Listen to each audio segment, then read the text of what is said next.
On est dans un contexte où la question du récit national vient de façon majeure en fait, et dans les discours politiques et chez les diffuseurs des grandes chaînes. Ce qui moi m'intéresse, c'est qu'est-ce qu'on met derrière le récit national. C'est-à-dire que le récit national, ça peut être Jeanne d'Arc et ça peut être le monde ouvrier. Et il y a une étude qui a été faite là il n'y a pas longtemps qui montre que le monde ouvrier en fait est représenté à la télévision au niveau de 2 à 3%. C'est-à-dire qu'il y a une sous-représentation du monde ouvrier qui est catastrophique et chronique.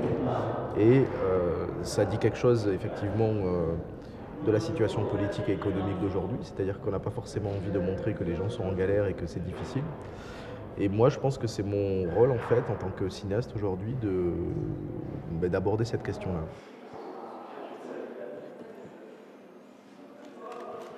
C'est complexe parce qu'en fait, j'ai pas eu de contrainte en fait éditoriale. Mais je sais que par exemple, moi le pré-générique, je le trouve très offensif. C'est-à-dire que la voix est très forte, la musique est très forte, voilà. C'est quelque chose qui me plaît pas forcément. Mais c'est un peu le passage obligatoire en fait pour accrocher le spectateur en première partie de soirée. Mais voilà, ça c'est une concession faite à la forme. Il y a d'autres moments, il y a des moments où la musique relaie toujours en fait l'événement dramatique. Il y a certains moments, si j'étais sur Arte, si j'avais en fait la liberté de ne pas imaginer en fait un audimat qui doit être important, je mettrais moins de musique. Voilà, c'est plein de choses comme ça, mais qui sont ça, on pourrait en parler très précisément, mais c'est voilà, c'est deux exemples qui sont assez justes en fait. Ouais.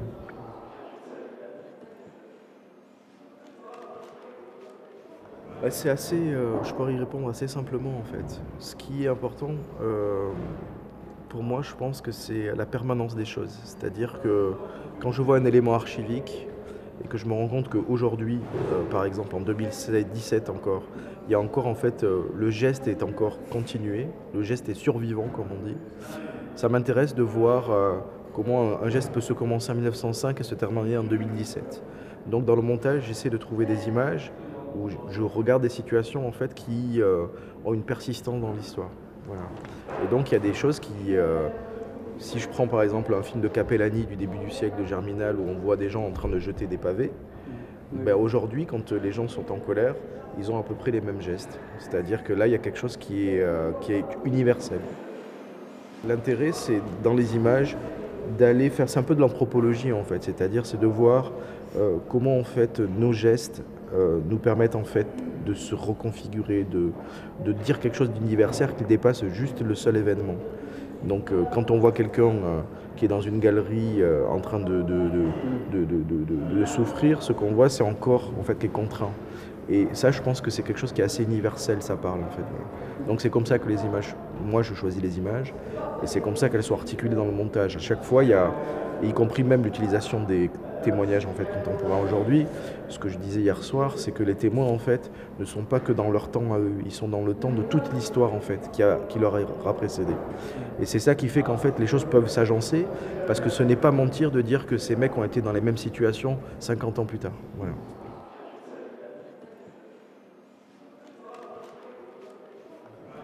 Chaque vie et chaque situation en fait mériterait en fait d'y passer du temps. Là c'est vrai que c'est particulier parce que on a l'impression d'embrasser d'un seul coup toute l'histoire, donc ça paraît considérable, mais c'est considérable. Mais c'est vrai qu'on peut faire 10 films avec ce sujet ou 20 films. À chaque fois, on pourrait s'arrêter très spécifiquement sur le rôle qu'ont joué les patrons en fait dans les contingentements sociaux. On pourrait s'intéresser qu'à la culture minière. On pourrait s'intéresser juste à la situation médicale en fait des mineurs. Donc il y a beaucoup d'éléments, mais c'est vrai pour les mineurs, mais c'est vrai pour tout en fait. Voilà, ça pourrait être vrai pour les bars à pêcheurs, pour aujourd'hui les caissières de chez Auchan qui passent leur vie. C'est pas juste en fait de voir une caissière, on pourrait imaginer toute la vie, ce que ça englobe de vivre avec 800 euros par mois, ce que ça a comme conséquence en fait voilà, sur la vie économique, sociale, familiale, voilà. Ça c'est le propre du cinéaste en fait ça.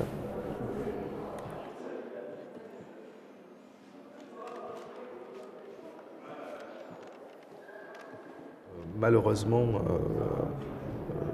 ça deviendrait en fait un régime narratif qui serait trop complexe, mais ça serait passionnant pardon, de voir comment ont été conçu, commandé et puis réceptionné les images dans leur contexte, de leur époque. C'est-à-dire que c'est pas un hasard si au XIXe siècle, en fait, il y a des films entiers qui sont faits sur les mineurs. C'est-à-dire qu'il y avait la nécessité de mythifier en fait déjà la corporation parce que c'était un métier qui était extrêmement violent, les gens ne voulaient pas y rester et l'industrie française avait absolument besoin de bras.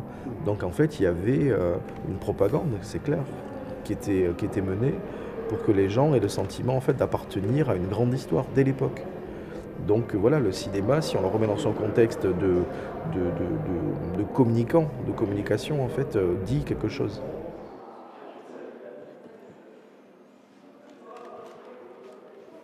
C'est un mensonge absolu de penser qu'on peut être objectif. Dès qu'on prend parole, en fait, on n'est pas objectif. Pour être objectif, il faudrait être pluriel. Moi, je peux être pluriel, mais dans mes convictions politiques. Donc, en fait, après, c'est ma proposition. Il y aura certainement des personnes qui diront, mais regardez, vous avez fait un film proto-communiste, c'est pas objectif, c'est pas intéressant. Ça n'existe pas. Et surtout en histoire. C'est pour ça que ça revient à ce que je disais au départ sur le récit national. C'est qu'est-ce qu'on met. C'est-à-dire que François Fillon dit qu'aujourd'hui il faut supprimer l'histoire de la décolonisation et arrêter, ou Vichy par exemple, arrêter de se contraindre dans l'histoire française. Et il veut ramener Jeanne d'Arc en fait sur le devant de la scène. Bah, moi je trouve que c'est pose problème. Voilà. Donc il n'y a pas de là, c'est pas objectif, c'est subjectif. Et chaque situation, en fait, moi quand je choisis un plan, bah, je le coupe de son événement global. Donc en fait, il y a une subjectivité.